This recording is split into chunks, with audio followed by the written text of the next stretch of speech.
Hello, good morning. Check na tayo ng mga propagations today. So here it is. Wait lang, cut ko muna to. Para bongga siya. Yeah, I have here my propagation of Adelonema crenipes. This one here. It's actually doing better now. See, meron na siyang new leaf. I love this plant.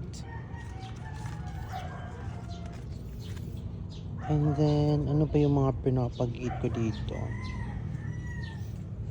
Ito siya. Natutulog pa siya. See? Nag-start ako ng isang plant. Ito yung pinaka-mother plant niya. Pero, dumami na siya. Naging 1, 2, 3, 4, at may tatlo dun sa likod. So, 7 na siya lahat. From 1 plant to 7 plants. So, ito. Okay na ba ito? Ito yung pinaka-favorite ko actually. My Bobsy. Ito yung Tortum. Philodendron Tortum. This one. See?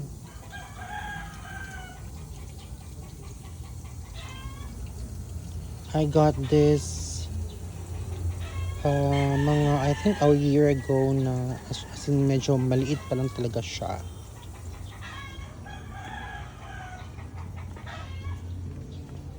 So dito sa mga sa mga cherva bells ko, check na tayo. Ito favorite ko din to. Ito siya kasi malaki na siya pa. Pero medyo nasusunog lang siya lately kasi mainit masyado.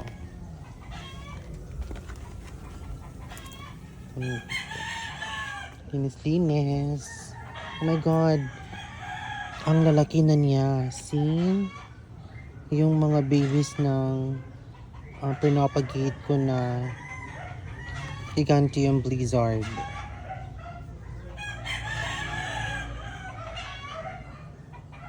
Ito pa siya. Ito yung middle cut na Gigantium Blizzard. See? Meron na siyang babies din. Akala ko mamamatay na ito pero meron na para siyang baby.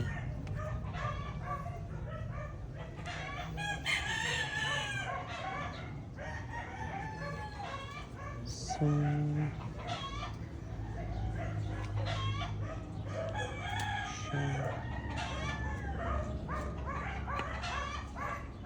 ito lumalaki na siya. Gustong gusto ko rin to. Favorite ko to.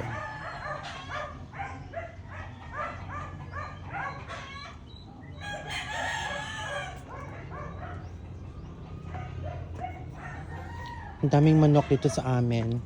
Super.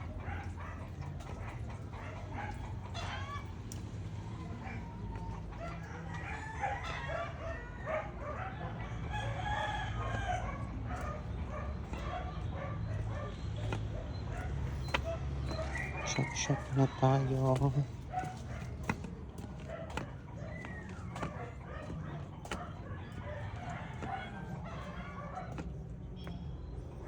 Ito yung Philodendron Marcianum ko. Bongga ito kasi gusto ko yung petioles niya na very fat. Fat belly nga ang tawag sa kanya. Diba? Okay ito.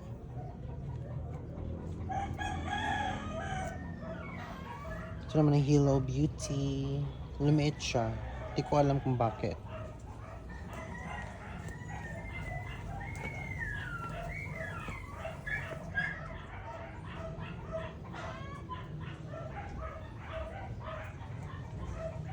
Ito siya. Favorite ko rin to. Itong Philodendron Renoxii. Ay, meron na pala siya. Tiyan, ito, di ba? Ito yung pinopagate ko before na Tricestis mirabilis na plant. Meron na pala siyang new leaf. Propagate ko yan very soon.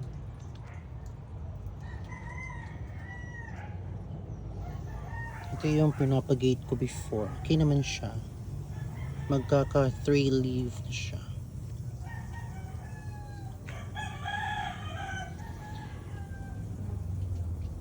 At ito yung Florida Green. Gustong gusto ko rin to kasi sa details ng dahon niya parang kinain ng mga caterpillar. Pero yan talaga siya. Hindi ko pa siya nalinis lahat. Dapat linisin ko pa itong mga ganito. Ayoko talaga makakakita ng ganito sa plants ko. Itong mga calcium deposits. Nakaka-disbeauty kasi siya. And my Monstera Thai constellation, it's doing okay. Pero kinain siya ng caterpillar. See, pero kinuha ko na yung caterpillar pero hindi ko siya pinatay. Inilagay ko siya sa enclosure. And also this is my aluminum plant na kinalbo ko ito pero bumalik naman siya.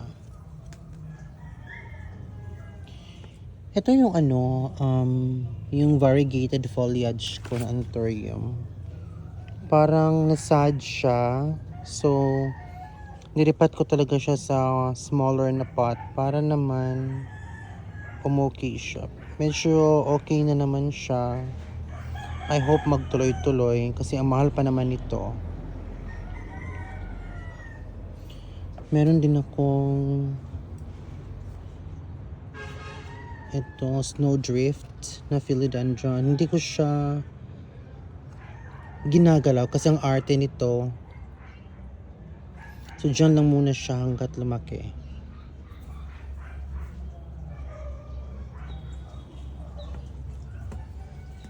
So, yung Monstera deliciosa, lalinisin ko ito today para naman gumanda yung mga dahon niya.